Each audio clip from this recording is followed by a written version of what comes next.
Dans la France du début du siècle, il semble que le crime s'invite partout et en toute impunité. On trucide dans les campagnes, dans les granges comme dans les ateliers. Sur les routes comme dans les champs.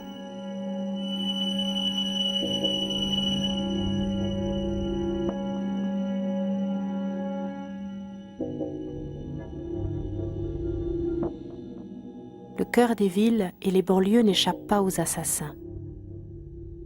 Dans les appartements bourgeois, dans les petites ruelles, les hommes tombent.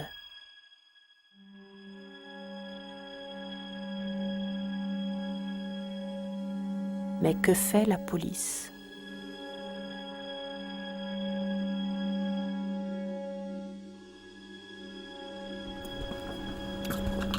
Dans la France du début du XXe siècle, on a un développement important des moyens de communication.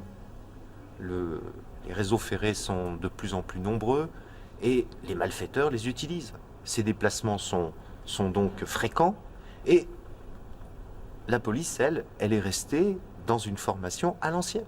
C'est-à-dire qu'on a des polices municipales, donc mises en place par une loi de 1884, des polices municipales dont la compétence s'arrête aux limites de la ville. Autrement dit, un malfaiteur commet une infraction, disparaît de cette ville, quitte cette ville, et c'est fini. Plus personne ne va le rechercher. D'autant qu'il n'existe pas de moyens de coordination de toutes ces polices. Elles sont isolées.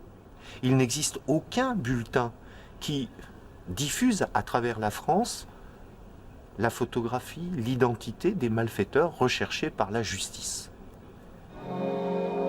Un des exemples qui est souvent cité, c'est celui de Joseph Vacher, l'assassin des bergers et des bergères.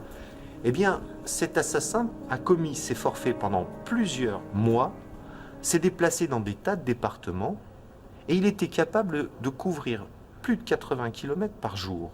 Autrement dit, dès qu'il se déplaçait, qu'il changeait de ville, qu'il changeait de département, plus personne ne savait qu'un forfait, qu'un crime avait été commis ailleurs.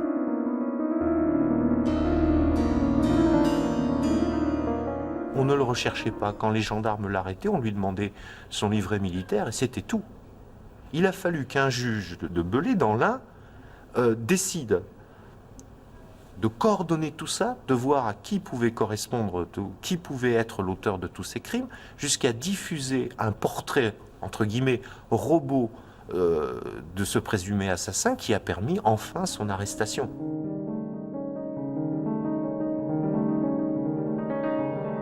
Voilà l'image de la France, des polices françaises à l'époque. Très divisées, isolées, parcellaires et très jalouses les unes des autres. Un homme providentiel arrive sur le devant de la scène, Georges Clemenceau, surnommé le Tigre. Ancien journaliste, le nouveau ministre de l'Intérieur, également président du Conseil, va révolutionner la police française. Depuis sa mort, dans son appartement, tout a été conservé tel quel. Rien n'a bougé dans l'antre du Tigre.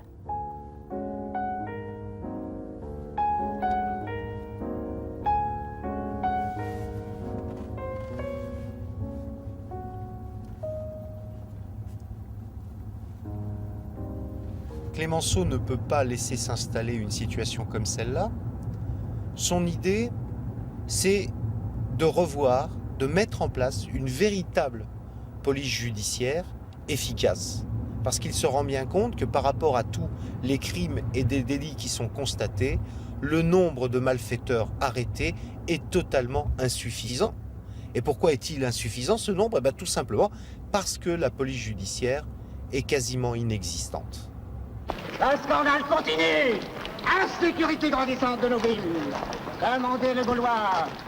Comment créer une police judiciaire ? Eh bien pour cela, il faut quelqu'un qui ait des idées, quelqu'un qui soit un bon organisateur, quelqu'un qui connaisse bien les polices de l'époque. Et ce quelqu'un, Georges Clemenceau va le trouver en la personne de Célestin Aignon, qui est un policier. C'est la première fois qu'un policier devient directeur de la Sûreté Générale parce que c'est un poste qui normalement est toujours attribué à un préfet.